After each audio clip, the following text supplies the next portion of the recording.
هلو معاكم هدير نجيب، لايف كوتش، يوجا انستراكتور، سول دانسر اند ديتوكس كونسلتنت. النهارده جاي اتكلم معاكم في موضوع مهم جدا ممكن يكون يساعد بنات كتير ان هي تخرج من دايره فيها قلق، فيها خوف، فيها احساس بالسجن، احساس بالقيود، وهي الفيرجينيتي بتاعتي، العذريه بتاعتي.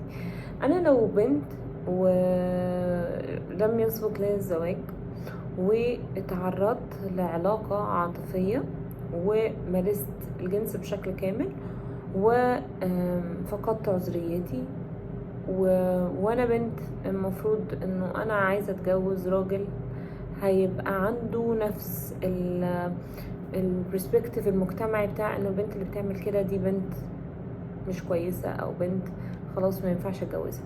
فانا بعد ما عملت ده اعمل ايه؟ يعني انا دلوقتي في مرحله ان ده حصل معايا وخلاص مش عارفه دلوقتي المفروض اتحرك ازاي ولا افكر ازاي. اول نقطه، انت محتاجه تتحركي من نقطه انه اوكي ده كان غلط، مش احسن حاجه، ما ينفعش تحصل، بس ما ينفعش ان انا احط في دماغي ان انا كده مش هتجوز ومش هلاقي راجل يقبل بيا وان انا كده مضطهده من المجتمع وان انا كده قليله. فاول نقطه تفكري فيها انه مش كل الرجاله بتفكر بالتفكير المعقد بتاع ان هو مش هيتجوز واحده وان انت كده مش هتتجوزي. شيلي دي من دماغك خالص، ما تبقاش في دماغك. دي اول نقطه.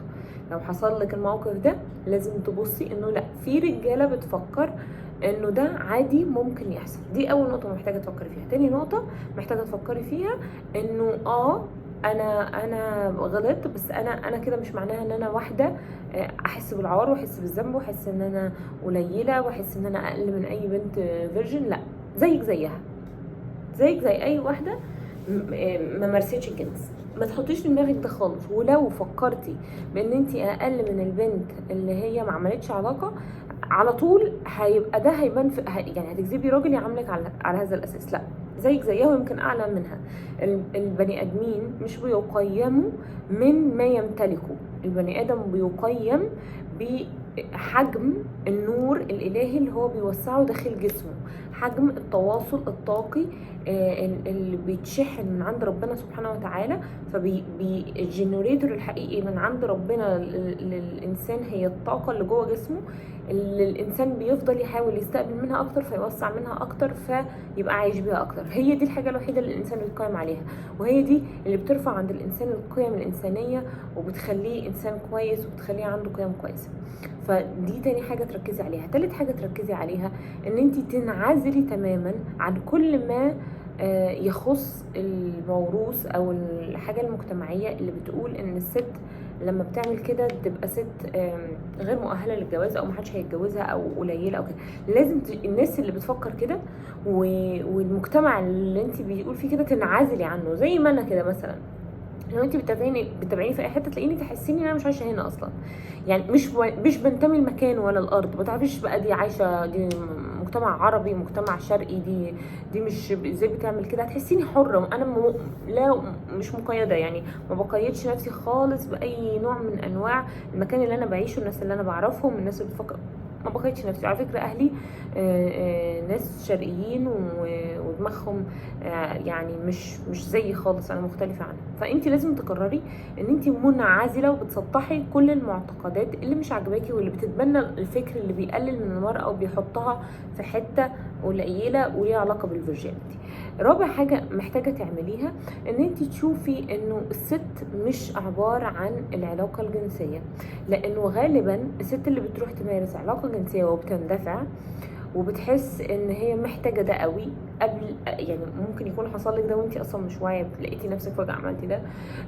ليه بتعمل كده؟ بتكون محتاجه نوع من انواع الامان العاطفي، بتكون محتاجه نوع من انواع السند النفسي، او ما حسيتش ده في البيت كفايه.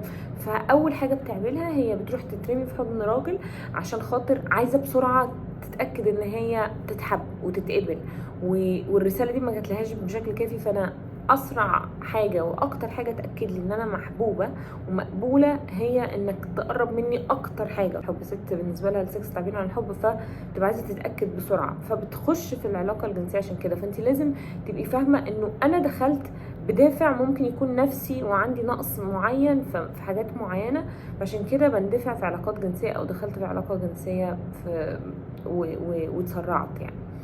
لازم تعرفي ده نفسيا حصل ايه عشان تبدأي تتصالحي مع الجزء ده وما يبدأش الباترن ده يتكرر في حياتك. وخلي بالك انه احيانا في ناس، اللي هي دي رقم 5 بقى، انه احيانا في ناس اهلها متشددين قوي وبتروح تعمل علاقة جنسية عشان تفك الكارما بتاعت اهلها اللي عاملين يعني هم بيبقوا من جواهم منتقدين ورافضين البنات اللي في الارض، البروستيتيوترز او البنات اللي هم مش كويسين او العلاقات الذهنيه، ويفضلوا يتكلموا على كل الناس اللي بتعمل كده.